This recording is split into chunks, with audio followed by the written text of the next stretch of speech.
Hello বন্ধুরা, আমি আর আমার ছেলে দেখো এখন খেলছি। এই ছোট্ট আটাটা নিয়ে ও এখন এর মধ্যে ঢুকিয়ে দিচ্ছে। এই যে ওর সাথে যে খেলছি না, এইটা অনেকটা সময় দিচ্ছি। হয়তো এখন বড় হয়ে গেলে আর সময় দিতে পারি না, সবাই কাজে ব্যস্ত থাকে, বলো বাবু, তাই না?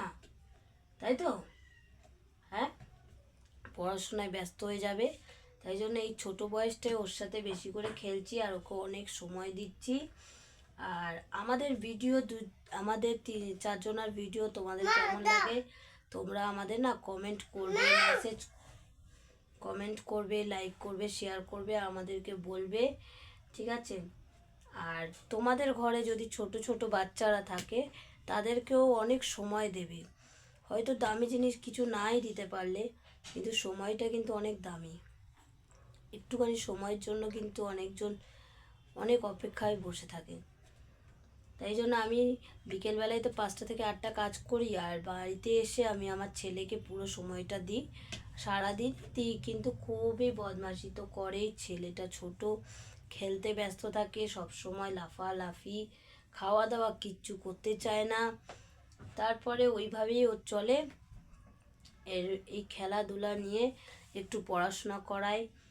তারপর এখনও তো স্কুলে ভর্তি হয়নি, তোমাদের পুচকু সোনা যখন স্কুলে ভর্তি হবে আবার তখন দেখবে অনেক পড়ার চাপ হয়ে যাবে। আর ফেসবুকে একটা কথাই বলবো, সবাই সবাইকে খুব সাপোর্ট করো, ঠিক আছে?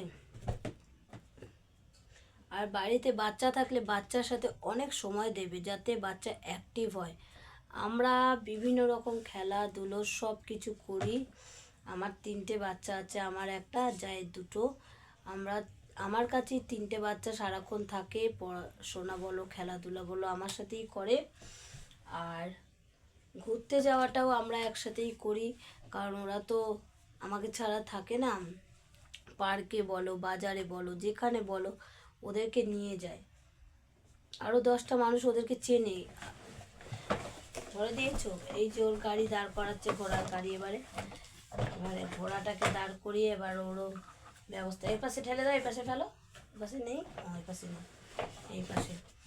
এই যে ঘোড়ার এটা দাঁড় করিয়েছে, আবার বসিয়ে দিল। এইভাবে ওর খেলা চলে, সারাদিন চলে। চলো বাই বাই। ঠান্ডাটা একটু একটু কমলে ভালো হতো, এখনো কমেনি। সরস্বতী পুজো সবাই খুব মজা করবে, ভালো করে কাটাবে। দেখেছো, আটা ভরে আটার মধ্যে বসে পড়লো। বাই বাই বন্ধুরা।